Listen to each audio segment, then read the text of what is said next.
Well, guys, it is that time of the year.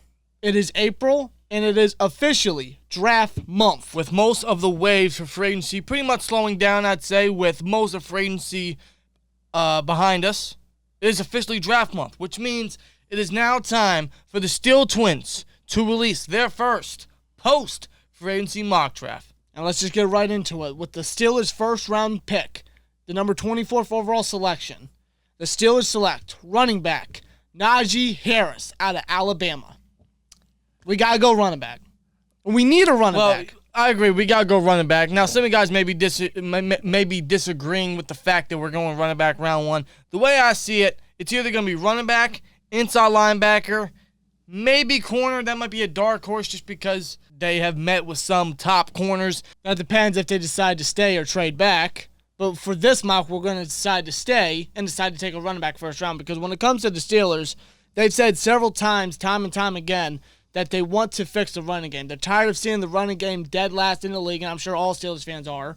So I can see the Steelers being the team selecting a running back in the first round. And with a guy like Najee Harris potentially being there at 24, I think it's a no-brainer. Now, it is a risky move to select a running back in the first round, because running backs don't usually tend to last too long when it comes to the NFL. And Najee Harris will be 23 and a half years old come week one. So you're pretty much looking at just 4 years. 4 or 5 years, because he has a fifth-year option. Yes. But when it comes to a guy like Najee Harris, though, the guy is a dynamic runner, and he is a complete workhorse, in which the Steelers have not had since probably Le'Veon Bell. This guy is a true bell cow. No one denies that. It's just a matter of running back being selected round one. Everyone has their views on it. I've come to the conclusion, I think it's, I don't want to say it's confirmed. I have a firm belief that running back will be the selection at 24. And we go Najee here. Of course, ETN is in the mix. I'm sure a guy like Canada can do wonders with ETN in his system. But here we go, Najee, just because I think the Steelers are looking at him a little bit more. He's met with, I think, actually, the entire staff, honestly. And plus, he has the character of a Steeler. He runs, plays like the Steeler. He has the build of a Steeler, 6'1", 230. This guy can do it all as well. He has everything. He's got speed. He's got contact balance. He's a very incredible pass catcher and even a pass blocker. Indeed. This guy has it all. Him at 24, for specific Steelers fans, it may be a little bit questionable just because of the position specifically. But as for the player, Najee, you can't go wrong. This dude is a baller. No, you can't. If you think about it, we do need a day one immediate starting running back, because right now we don't have one. Connor's still a free agent. Snell's best as a backup, and we don't know what to see from Anthony McFarland yet. We need a day one starter. Najee is your day one starter right then and there. Indeed. And definitely fixes what was a horrendous rushing game last year. Now in the second round, with the 55th pick, the Pittsburgh Steelers select Baron Browning, linebacker out of the Ohio State. 6'3", 240. This guy has the size and incredible explosiveness and athletic ability we need opposite of Bush at inside linebacker. As you guys know, we did lose Vince Williams. We decided to release him, cut his contract, and all we have left is really Robert Spillane, who we extended, and the depth behind us is not too great. Not too great at all. So, the way I look at Baron Browning, he's a very interesting prospect, because in the Ohio State, he played outside and he even played inside. He even was used to cover slot receivers, honestly. And he showed pretty solid performance in pass coverage.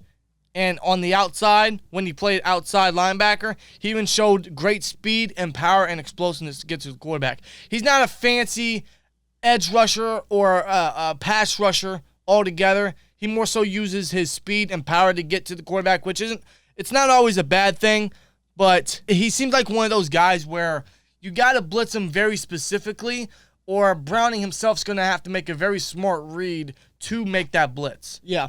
Like, if there's a clear open path, Browning's got the speed and athletic ability to get to the quarterback quick. Otherwise, he's not the best guy when it comes to shedding blocks. But that's where we put him inside linebacker opposite of Bush. We need someone as fast and as athletic and as explosive as Bush. Baron Browning has coverage ability.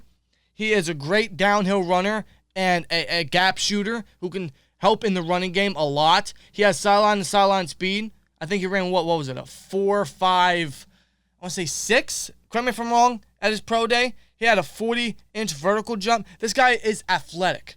We need another athletic inside linebacker beside Bush, as you guys know. Yeah, we don't have a lot of that. All we have is Bush. And when Bush went down, you saw how much that hurt us when it came to the defense. And you need to have another guy alongside Bush. I mean, look at the Buccaneers when it came to their defense, when they had Devin White and Levante David. You saw how their speed and athleticism and coverage ability and dominance were unstoppable when it came to the season and to the playoffs. So why not add that to the Pittsburgh Steelers defense that is obviously still young? I still think it's one of the best in the league, even though we had some pretty dominant forces lost. We do have replacements to fill them in, of course. Baron Browning is a guy that can fill an inside linebacker. The Steelers are looking at inside linebacker very seriously. They're looking at some of the top guys, Baron Browning being one of them. They're at the Ohio State Pro Day. Yes, they were. Colbert, Tomlin, and company, and Browning was one of the guys they met with. Now, that doesn't always mean he's going to be a Pittsburgh Steeler, but he's definitely an interesting prospect, specifically for the fact that he can play inside and outside. You know, he could also be edge depth if needed be, but he has the chance to start day one beside Bush. If not, we have a guy in Spillane that can start first, and Browning can be developed a little bit more marinated. Which, if that's the case, that's fine and dandy. That's not a problem whatsoever. But this guy has the size, speed, athleticism, and explosiveness we need opposite of Bush. Yes, we do. Plain and simple there. Now, in the third round, with the 87th pick, the Pittsburgh Steelers select Josh Myers, center, out of the Ohio State. We go 2 straight Buckeyes. This time, we finally go offensive line. Going offensive line this late, specifically for me, is not the best scenario. Now, a guy like Myers is a bit of an exception because he's a guy that can be your future starting center for a decade or so. Now, whether he starts day one, I don't think so. That's debatable. It depends what he does in camp with or against B.J. Finney. I personally think B.J. Finney is going to be the day one starter at the start of the season, and then you fill in Myers, like I'd say halfway through the year. Right. But that's exactly what he would be. He'd be a project for Adrian Clem to eventually take over that starting center role for the next decade and pretty much develop a little bit under B.J. Finney. But this guy is a great run blocker. He can have a little bit of work in the passing game, but that's why he'd sit behind for a little bit, and then he'd get that starting role there. Without a doubt, bro. Center is definitely a big need. Going center this somewhat late is a bit questionable, but... Because it's obviously a big need. You probably say it's the biggest need right now. Yeah, we have no center. All we have is B.J. Finney, really, and Hasenor, but that's not too great, especially when you're having Big Ben come back. Yes. You're going to need a young, starting caliber center, and that could be Josh Myers in the third round. If he is there... no-brainer. You need a center, and Myers is a guy like that. Absolutely. Great run blocker, pretty decent pass blocker as well, but you have Adrian Clem, help him learn, help him develop. And he's a guy that can get to the second level and still create lanes, man. Now, in the fourth round, obviously the Steelers have 2 fourth-round picks. With the first one, the 128th pick, the Pittsburgh Steelers select James Hudson, offensive tackle out of Cincinnati. We go 2 straight offensive linemen, specifically because we need to. Third round, we finally go center. Good. Fourth round, we got to go tackle. We need depth. We need a future starting left tackle. Whether we put Chucks there at left tackle, which I'd imagine, whether he works out or not, we still need depth. We still need young depth. We still need youth on the offensive line. And we need a potential project in James Hudson. Now, before I get into Hudson himself, offensive line. Now, again, similar to Myers, I wouldn't go offensive line this late because offensive line is, in my opinion, the biggest position we need to fix, especially with Ben coming back. So going offensive lineman 2 straight picks here makes up for the fact that we're going offensive lineman late. But the reason why we have offensive lineman going a little late in this mock is specifically because the Steelers have, they've shown face in some of their guys from last year. We still don't know the news on Villanueva. The Steelers have talked to him about possibly coming back still. I don't know why. You brought back Zach Banner to a 2-year, $9.5 million deal. He's probably going to be the starting right tackle. You could move Chucks to left tackle initially, right? You brought back B.J. Finney to eventually be the starter. You give Ben a little bit more comfortability there, where Myers would eventually develop and then take over. Right. And Hudson could be very similar here with Chucks and or Banner, because this guy can play left and right tackle. Specifically, he'd be a development left tackle. Now, here's the history about Hudson, because he's a very interesting prospect. He started his college career in Michigan as a defensive lineman, but switched to offensive lineman and thus redshirted his freshman year. Now, he didn't really see a lot of playing time in Michigan, thus he transferred to Cincinnati. But due to the NCAA transfer rules, he sat out, or he was forced to sit out, rather, the entire regular season of the 2019 year and only played in the postseason, which was, I believe, the 2020 Birmingham Bowl for him. So that was a little bit of a taste before he would eventually get his lone starting season last year in Cincinnati at left tackle. But even then, with his only season playing at tackle, he was still pretty solid. He was still pretty good. He showed a lot of potential. He showed a lot of growth from being a former defensive lineman to an offensive tackle. He has a mean streak. He is nasty. He's athletic. As hell for his size, 6'4", 313 pounds. Yeah. Really athletic for his size. And that's what you need in an offensive lineman in general. And he's very, very aggressive. That's something you want in your tackles these days. Someone who's a little athletic, someone who's a little light, but shows aggressiveness and nastiness against these edge rushers. Someone who's a big mauler on the offensive line. That's what we need. He is raw, though. That's the problem. You know, just look at his college career. Michigan, then he transferred. Oh, I'm sorry, he redshirted because he switched positions. Then he transferred, sat out the entire 2019 regular season, and then only had one starting season. Full starting season, lone starting season last year. So he's a raw prospect, but he'd specifically be a project for Adrian Clem, the offensive line coach, of course, and then possibly take over as the starting left tackle.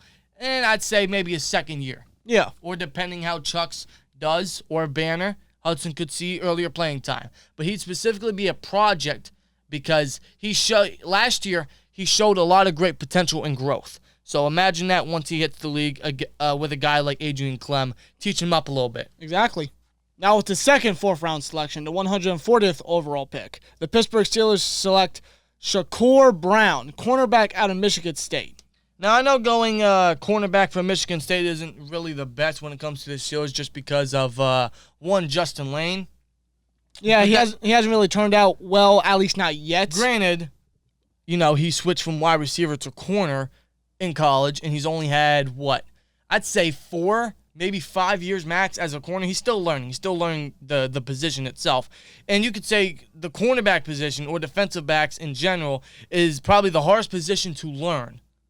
When it comes to the Pittsburgh Steelers. Or not only to the Pittsburgh Steelers, but in football in general. Yeah, that's true. There's so much you got to follow. There's so much you got to learn from the rules, from the technique, from everything.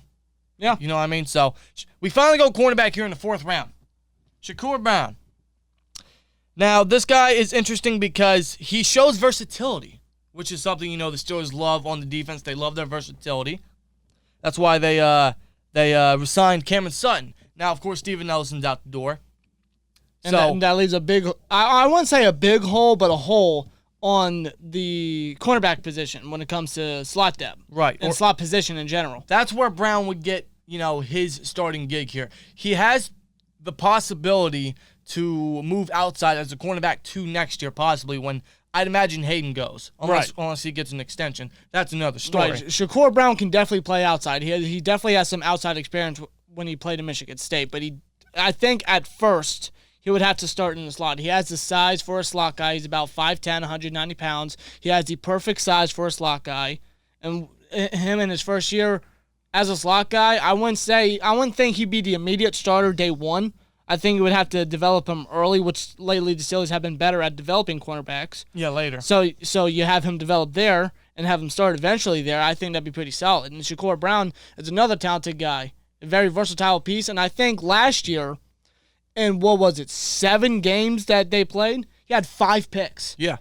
5 interceptions in 7 games. That goes to show the type of talent and the type of versatility he has. And the guy's a ball hawk. The guy's a hell of a player. The guy is a pretty aggressive tackler. And the guy is freaking, I'd say, very similar to Cameron Sutton. Someone who's very versatile, play outside, inside. Yeah, definitely. Now, similar to Hudson, Brown did not see much playing time in college, specifically due to injury. In 2019, I think he missed 6 games in 2019, even though he showed some potential there. Then last year, he only played 7 games. So he doesn't have a lot of starting experience. Yeah, he only has, I don't mean to interrupt you, but he only has about 12 starts in his entire career, which is a little worrisome, but that's why you have him learn. That's why you have him develop.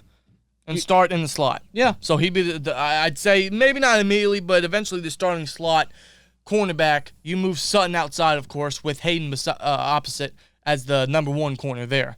So Shakur Brown's a very interesting prospect. He'd be somewhat of another development.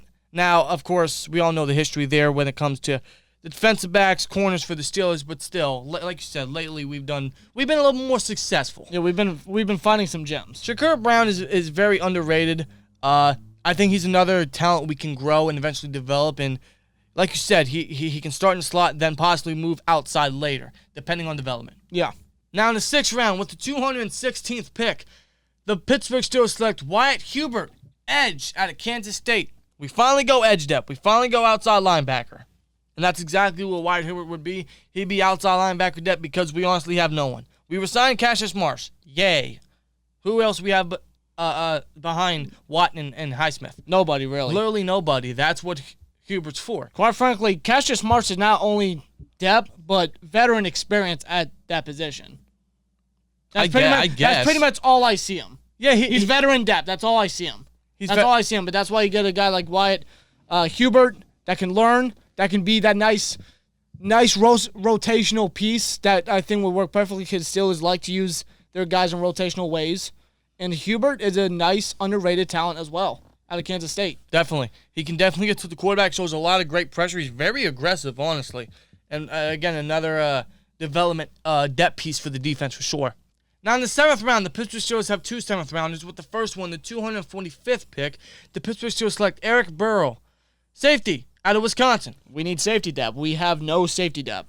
Now, we have Miles Killebrew, I guess. Now, he's a safety turned linebacker, but I think the Steelers are going to put him back at safety and be that special teams ace like Dangerfield was, since Allen is already the safety converted linebacker guy. They already have that role taken. Yeah. So Killebrew will probably be moved back to safety and take that Jordan Dangerfield role. And Burrow will pretty much be very similar. He'd be quality depth.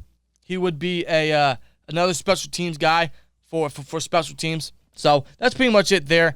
But Burrow is another guy that can definitely get downhill and fill the gaps and stop the run for sure. You know, he has an eye for the ball. His reads are very, very impressive when you watch this guy's film. So he's quality depth, but would also help in special teams, of course. Definitely working special teams.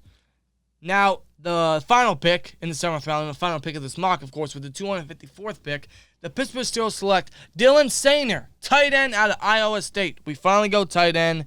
Our guy, Dylan Sainer from Iowa State, big boy, 6'7", 272. But he moves very, very smoothly for his size. Yes, he does. And he'd be that number 2 blocking tight end that we need. Now, we could go tight end a little earlier, but the fact that we only need a blocking tight end, we could wait a little bit. Unless they sign Jesse James finally. But that hasn't happened yet. And yes, I'm pushing for us to re-sign Jesse James, but that hasn't happened yet unless it has happened within the next day and a half of this, or after this recording. Because this is being recorded Monday night, actually. But who knows? You know, who knows what the Steelers what they do in free agency. Who knows what happens with them? But we select Dylan Sainer out of a tight end out of Iowa State in the 7th round. Pretty solid guy. All we need is the blocking tight end. So there you go. And this guy's an aggressive blocker, and his big frame too is great for goal line plays. He'd be a possible red zone threat maybe because of his size, but he's got a big frame that would help a lot in the rushing game for sure. Indeed. So anyway, guys, that is our first official post-free agency mock draft. Let us know your guys' thoughts down below, as well as your guys' mocks, of course, down below, man. We'll be back with another mock draft next week. Very excited that it's finally April. Very excited it's officially draft month, man. The draft is just around the corner. 3 short weeks away, man. Crazy to think about that. It is. But it's awesome, man. We're back with our mock drafts. You guys can expect at least one mock draft every week leading up until the NFL draft, of course, in the final week of April. But it's officially draft month. Let us know your guys' thoughts and your mocks down below, man. See you guys in the next one. Like, comment, subscribe. We'll see you later. Peace!